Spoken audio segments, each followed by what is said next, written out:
dnešnej dobe je energia základom modernej civilizácie. Potrebujeme ju na osvetlenie, kúrenie, pohon vozidiel, výrobu produktov a na mnoho iných činností. Zdrojmi energie môžu byť fosílne palivá, ktoré využívame už celé storočia, alebo obnoviteľné zdroje, ktoré nám ponúkajú udržateľnejšie alternatívy. Poďme sa na ne pozrieť bližšie. Čo sú fosílne zdroje energie? Fosílne palivá ako uhlie, ropa a zemný plyn vznikli pred miliónmi rokov, keď sa rastlinný a živočíšny materiál pod vysokým tlakom a teplotou premenil na energiu v pevnej, kvapalnej alebo plynnej forme. Spaľovaním týchto materiálov dokážeme využiť ich energiu pre rôzne potreby. Avšak fosílne palivá sú neobnoviteľné. Ich zásoby sa míňajú a v budúcnosti môžu úplne zmiznúť. Spaľovanie fosílnych palív má navyše veľký dopad na životné prostredie. Vytvára sa pritom oxid uhličitý a ďalšie škodlivé látky, ktoré prispievajú k znečisteniu ovzdušia a globálnemu otepľovaniu. Výhody a nevýhody fosílnych zdrojov. Fosílne palivá majú svoje výhody. Poskytujú veľké množstvo energie, sú relatívne lacné a ľahko dostupné a preto stále zohrávajú kľúčovú úlohu v energetike. Na druhej strane, ich nevýhodou je práve negatívny dopad na životné prostredie a ich neobnoviteľná povaha. V súčasnosti sa stále viac stretávame s následkami ich nadmerného používania.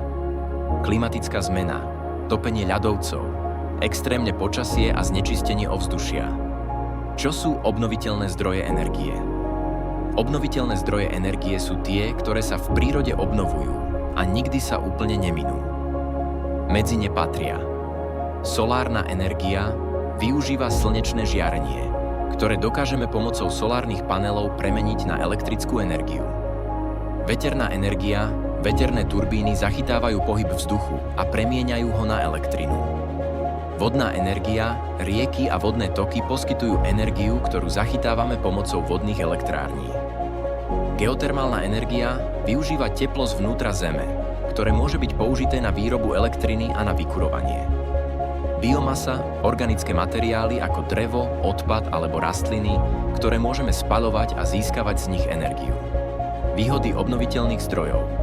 Obnoviteľné zdroje energie sú čisté a priateľské k prírode. Na rozdiel od fosílnych palív nevytvárajú škodlivé emisie a znečistenie. Okrem toho sú takmer nevyčerpateľné, čo znamená, že ich môžeme používať do nekonečna. Tieto zdroje tiež pomáhajú znížiť závislosť na fosílnych palivách, čo vedie k lepšej energetickej bezpečnosti a udržateľnosti. Nevýhody obnoviteľných zdrojov.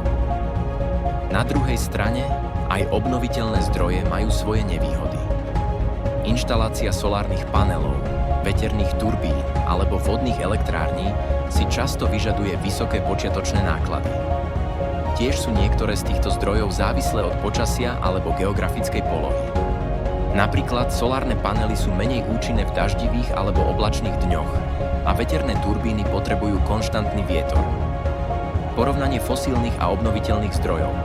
V dnešnej dobe prechádzame na obnoviteľné zdroje hlavne preto, že fosílne palivá spôsobujú veľké environmentálne problémy.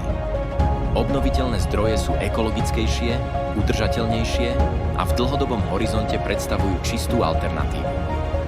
Fosílne palivá nám však zatiaľ poskytujú stabilnú a okamžite dostupnú energiu, kým sa technológie obnoviteľných zdrojov plne rozvinú.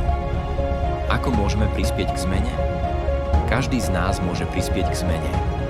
Výberom energií z obnoviteľných zdrojov, využívaním verejnej dopravy, znížením spotreby energie v domácnostiach alebo podporou spoločností, ktoré sa angažujú v ekologických aktivitách, môžeme pomôcť chrániť našu planétu. Záver na záver je dôležité povedať, že hoci fosílne a obnoviteľné zdroje majú svoje výhody aj nevýhody, smerujeme k tomu, aby sme do budúcnosti používali čoraz viac obnoviteľných zdrojov. Ak sa budeme snažiť o udržateľnú budúcnosť, môžeme zachovať prírodu pre ďalšie generácie a znížiť vplyv klimatickej zmeny.